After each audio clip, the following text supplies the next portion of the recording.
Saudações a todos que estão a acompanhar este debate.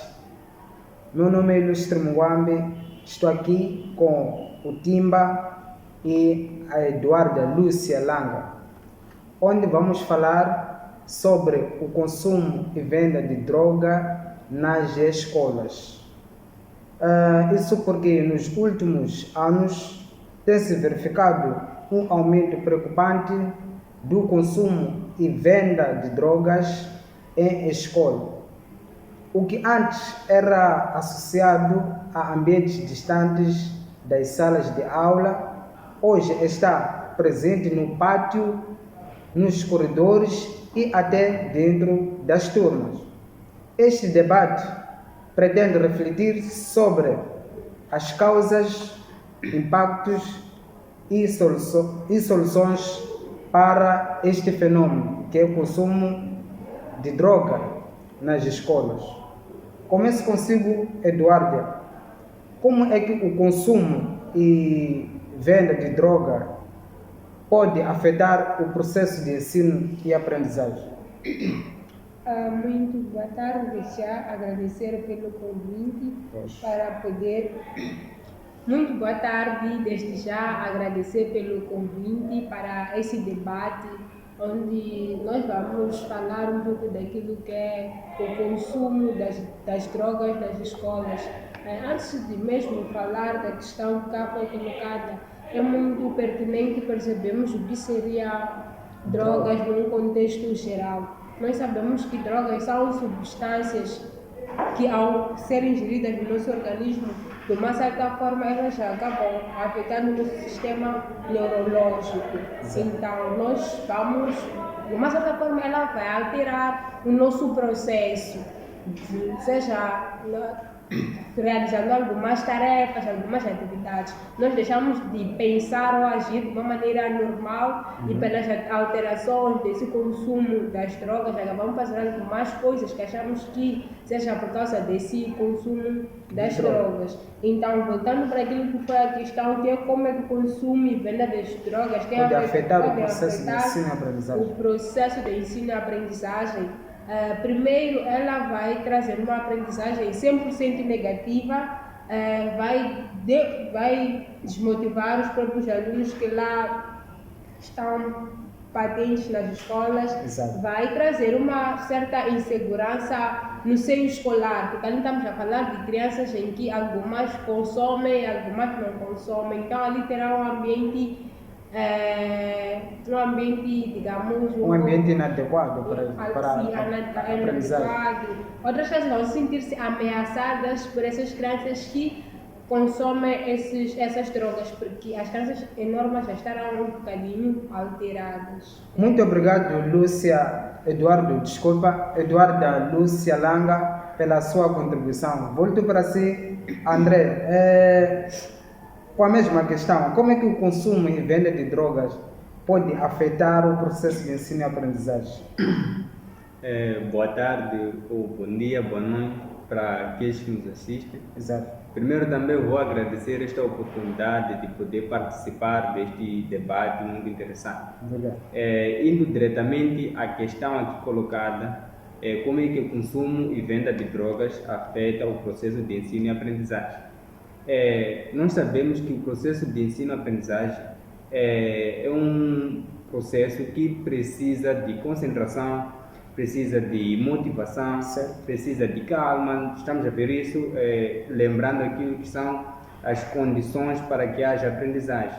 Tem que haver calma, não pode haver distrações, não pode haver um ambiente desconfortável. Então, todos esses aspectos se reúnem para que o processo de aprendizagem ocorra da melhor forma.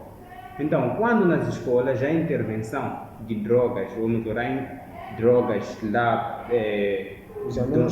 exatamente dentro do ambiente escolar, o que acontece é que todas essas condições necessárias para que haja aprendizagem acabam, nesse caso, sendo uma barreira. E no sentido de todas as condições que são necessárias para que haja aprendizagem desaparecem. Então, a aprendizagem neste contexto onde há drogas é impossível de ocorrer da melhor forma. porque já podemos observar que não haverá concentração, não haverá calma, o ambiente será um ambiente muito violento e pode distrair mesmo aqueles alunos que não consomem drogas. Então, este é um assunto muito negativo. Isso quer dizer que as drogas afetam o processo de ensino-aprendizagem de forma muito negativa e fazem com que as aulas não decoram da melhor forma. Muito bem. Eduardo, nós sabemos que no nosso ensino temos aquilo que é estrutura. Vamos olhar para escolas secundárias comparando com as escolas primárias. Onde é que encontramos maior índice do consumo de drogas?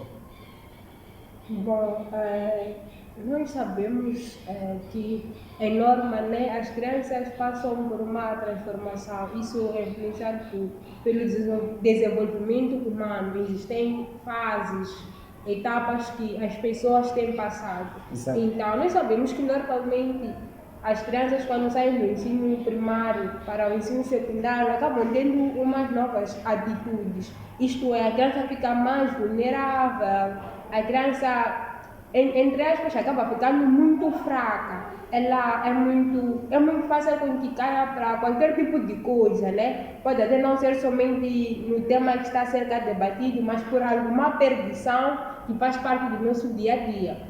Então, olhando para essas expectativas, nós podemos perceber que as escolas secundárias é que apresentam mais índice.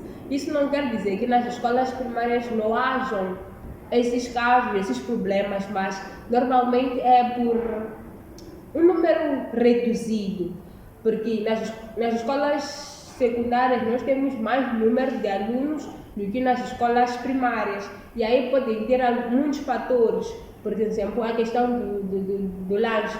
Nas escolas primárias, né, as crianças normalmente são dadas lanches, diferente das escolas secundárias, acham-se mais crescidos, então por ter mais dinheiro, ter acesso a dinheiro, eles já conseguem comprar aqueles produtos e isso acaba mostrando que o maior índice nós encontramos nas escolas secundárias.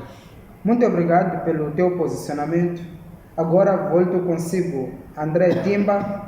Vamos fazer uma comparação entre as escolas públicas e as escolas privadas. Onde é que encontramos maior índice? E se calhar dizer por quê? Vou diretamente mesmo responder a questão de forma muito breve. As escolas, vou começar das escolas privadas. Nas escolas privadas nós encontramos maior controle, maior fiscalização nas escolas privadas. E nas escolas públicas há falta deste controle. Então, isso contribui para que nas escolas públicas tenhamos muitos casos de consumo de droga em relação às escolas privadas. Então, e além de falta de fiscalização nas escolas públicas, temos outro processo também, outro acontecimento, que é a falta de sensibilização, falta de palestras que possam sensibilizar os alunos a abster-se dessa prática. Enquanto que nas escolas privadas, por serem escolas, como posso dizer, com menor número de alunos, muitas das vezes, e ainda com maior fiscalização, lá há sempre aquelas reuniões de sensibilização dos alunos, há sempre aquela chamada de atenção, há sempre um movimento para afastar as crianças desses ambientes impróprios. Enquanto que nas escolas públicas, por causa da maior lotação, muitas crianças dali para cá, há falta de organização e falta de cumprimento daquilo que é as normas. Exatamente. Então as crianças acabam encontrando aqui um espaço, né, acabam se desviando e acabam se entregando a drogas. Então é exatamente por causa disso que nas escolas públicas temos maior índice de crianças que consomem drogas em relação às escolas privadas. Só que isso não quer dizer que nas escolas privadas não há esta prática. Acontece, só que, como eu disse, o maior índice é verificado nas escolas públicas. Durante a sua intervenção, entendi que falaste um pouco sobre fatores, né, que contribuem para essa prática, será que tem outros fatores que pode deixar ficar aqui de forma geral, que contribui para o consumo e venda de droga nas escolas no geral?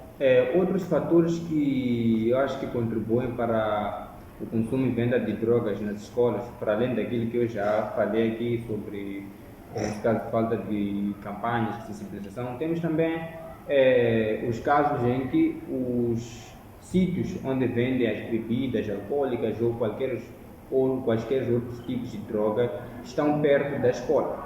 Então, por estarem perto da escola, isso faz com que o aluno sempre esteja em contato com estes ambientes e ele acaba aderindo a essas práticas através disso, porque é fácil comprar essas drogas, é muito fácil você comprar, consumir ali perto da escola, voltar para a sala. Então isso faz com que o aluno, nesse caso, essa facilidade faz com que o aluno tente experimentar aquilo ali, porque ele está vendo muita gente ali a fazer a consumir drogas, enquanto ele está ali na escola, ele vê muitas pessoas, então ele acaba ganhando,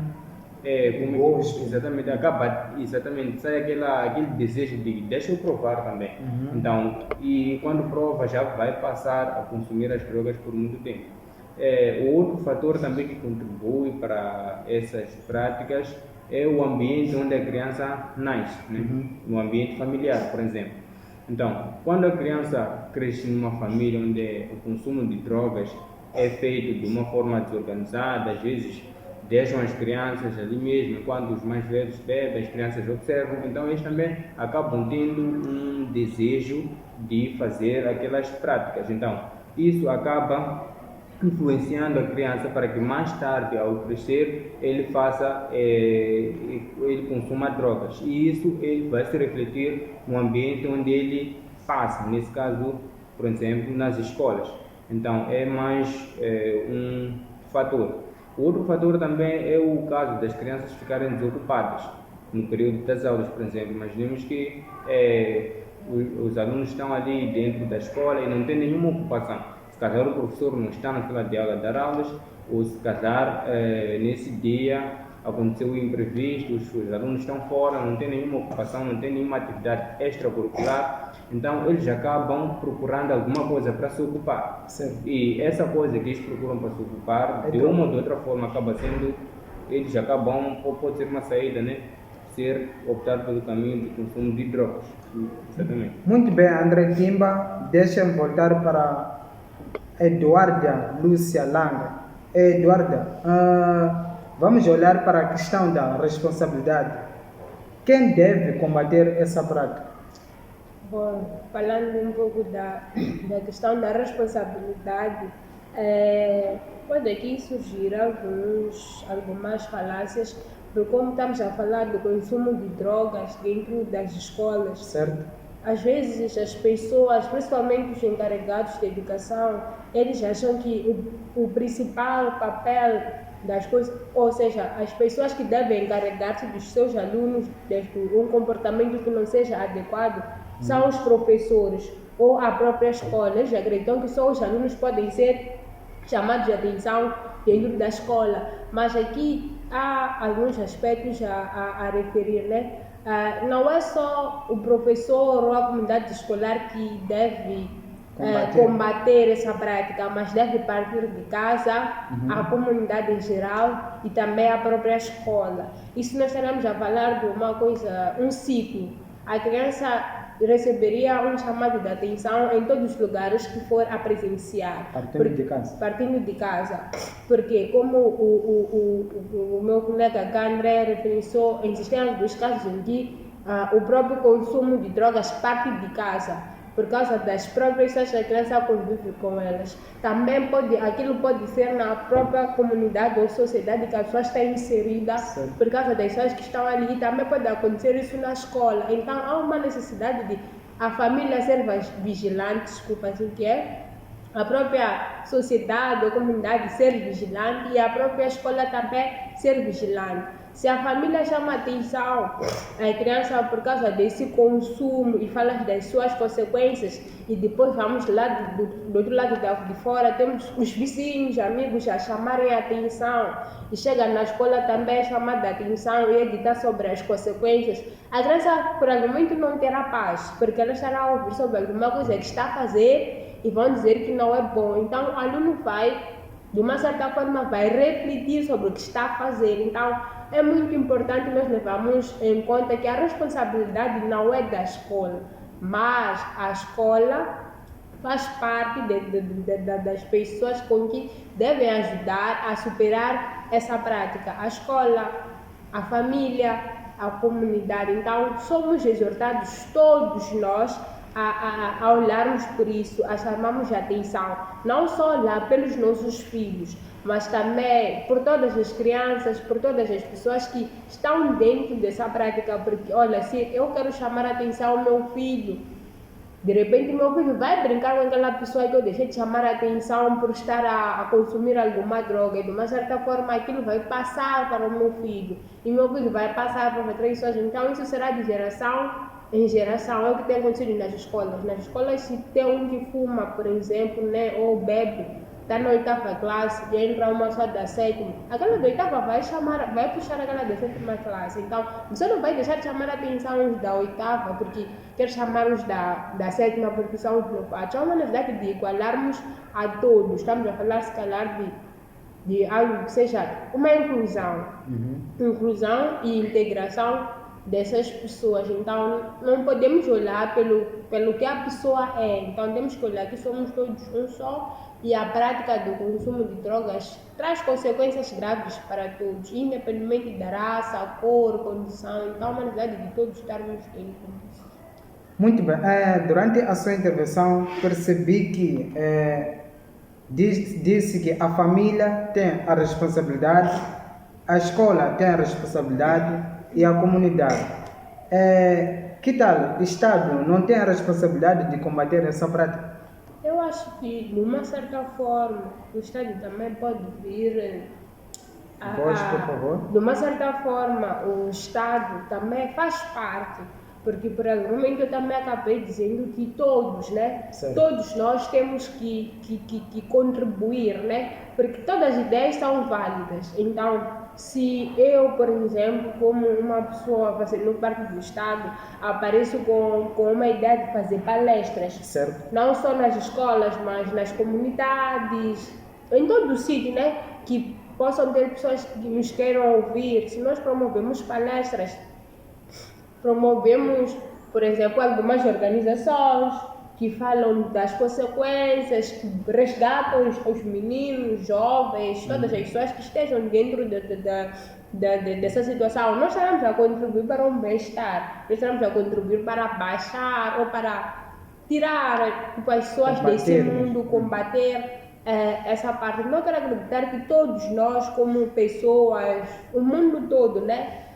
Tem essa responsabilidade. Por exemplo, se uma pessoa está fora de Moçambique, pode, se calhar, tem pessoas que fazem alguns vídeos falando de determinados temas. Graças à tecnologia, graças à tecnologia, nós recebemos aquela informação. Então, recebendo aquela informação, nós vamos refletir daquilo que nós vimos. Muito bem. Volto para si, André Timba. Qual é a sua proposta de solução? O que se deve fazer? Não vou falar muito aqui porque a minha colega já quase referenciou quase tudo. Exato. Então, o que se deve fazer para combater esta prática é, na verdade, não deixar a responsabilidade para os outros. Então, todos nós devemos agir, todos nós devemos sensibilizar as crianças, todos nós devemos cortar essa prática.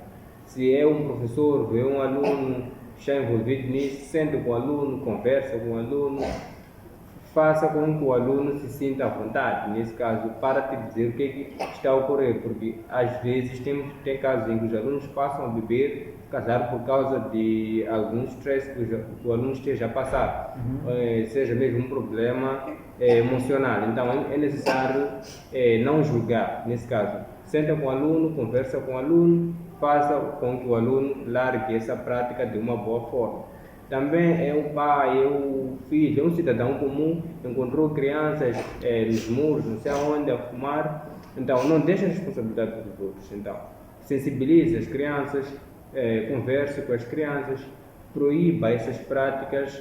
Então, assim todo mundo vai estar contra as drogas e é assim que o processo de ensino-aprendizagem vai ocorrer da melhor forma nas escolas.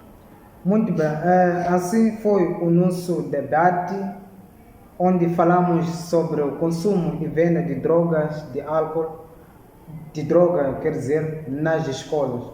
E quero agradecer pela vossa presença e também agradecer a si que está a acompanhar este debate daí do outro lado. Muito obrigado pela vossa presença.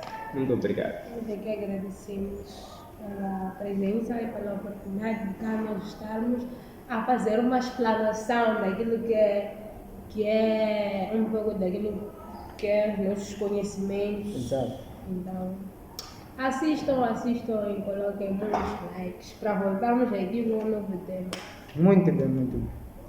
Tchau.